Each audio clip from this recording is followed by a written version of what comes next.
અમદાવાદમાં ભગવાન જગન્નાથજીની રથયાત્રાને લઈને ઉત્સાહ જોવા મળી રહ્યો છે ત્યારે ભાણેજના મામેરા માટે મોસાળવાસીઓ ખૂબ જ ઉત્સુક છે। આ વખતે 2 મામેરા ભગવાનને અર્પણ કરવામાં આવશે। મોટી વાસણ શેરી ખાતે પણ મામેરું ભરાઈ રહ્યું છે। જૂના રણછોડરાયજી મંદિરમાં મામેરાના ભવ્ય દર્શન કરાશે ત્યારે ચાંદીની બંસરી અને સુદર્શન ચક્ર ભગવાનને અર્પણ થયું છે। બલરામજીને હળ અને સુભદ્રાજીને પાર્વતી શૃંગાર અર્પણ થયો છે।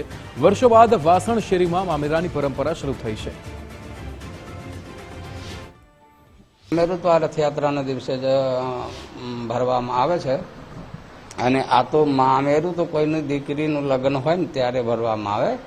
આ ભગવાનને ભેટ અર્પણ કરવામાં આવશે અને આ ભેટની વસ્તુઓ છે, ગિફ્ટ વસ્તુઓ છે।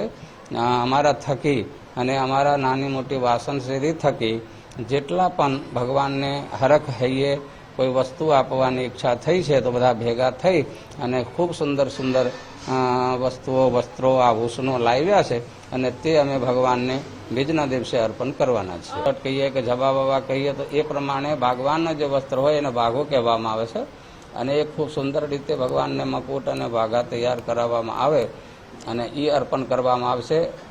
બહેન માટે સાડીની પણ વ્યવસ્થા છે અને ચણિયા ચોલીની પણ વ્યવસ્થા કરવામાં આવી છે અને હજુ તરામાર તૈયારીઓમાં છે। અમારા ગામના લોકો અને હરિભક્તો, નાની મોટી વાસણ શેરીના બહેનો અને ભાઈઓ બધા ભેગા થઈને ખૂબ સુંદર રીતે ભગવાનને ભેટ અર્પણ કરવા માટે આ ભાવથી ખૂબ સુંદર સુંદર વસ્તુઓ, દાગીનાઓ લાવી રહ્યા છે। ભગવાન જગન્નાથજીની 149મી રથયાત્રા હવે નજીક છે અને આજે ભગવાનના મામેરાના જે દર્શન છે તે ખુલ્લા મૂકવામાં આવ્યા છે ત્યારે આ 149મી રથયાત્રાની એ વિશેષતા છે કે આ વખતે ભગવાન જગન્નાથજીના જે 2 મામેરા છે તે કરવામાં આવ્યા છે। એક રણછોડરાયજી મંદિર સરસપુર ખાતે, ત્યારે બીજું જે મામેરું છે તે સરસપુરમાં આવેલું જે વાસણ શેરીમાં આવેલું રણછોડરાયજીનું મંદિર છે ત્યાં પણ આ વખતે જે મામેરું છે તે મામેરું કરવામાં આવ્યું છે જેમાં રથયાત્રાને લઈને ભક્તોમાં ભારે જે ઉત્સાહ છે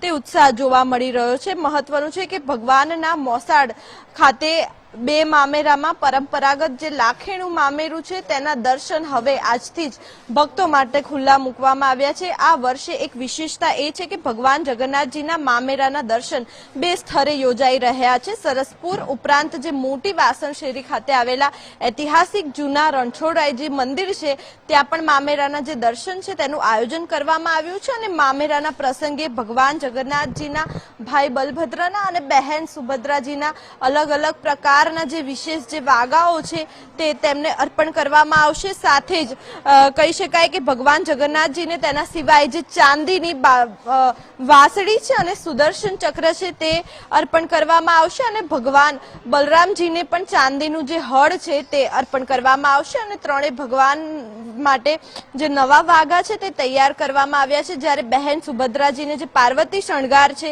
તે અર્પણ કરીને વિશેષ રીતે જે શણગાર છે તે કરવામાં આવ્યો છે। આ વર્ષે રથયાત્રાના દિવસે ભગવાનના 2 મામેરા યોજાશે જે ભક્તો માટે વિશેષ આકર્ષણનું જે કેન્દ્ર છે તે બન્યા છે। વર્ષો પહેલા મોટી વાસણ શેરી ખાતે પણ 25 વર્ષ પહેલા જે મામેરું છે તે કરવામાં આવતું હતું અને 25 વર્ષ બાદ હવે આ ઐતિહાસિક પરંપરાને ફરી જીવંત કરવામાં આવી છે અને ભગવાનની જે લાખેણું જે મામેરું છે તે કરવામાં આવ્યું છે।